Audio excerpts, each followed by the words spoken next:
Medicube sent me the PDRN Pink Peptide Eye Cream, and right now I have nothing on with my eyes. It's morning time, so I want to do one eye with it, one eye without, and see if we can see a really cool difference. So this is what it looks like when it comes out. It's a little pump. Pop it on our finger. Pink color. Let's go with this eye. And you just dab it on and then let it start absorbing.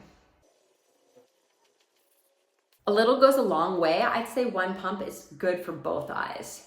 Now I'm gonna let it sit for a little bit. It does have 5% niacinamide in it, which is really good for brightening the eye area and just kind of helping everything look more alert. Let's see if it really works. Okay, wow, when I get up close, this eye has like a bag under it, and then this eye, no bags.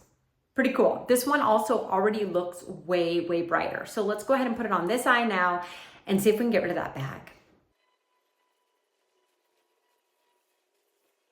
Okay, wow. I actually wasn't expecting it to be that good instantly, but it really did depuffin and brighten my eye area pretty much instantly. So this is a really good eye cream.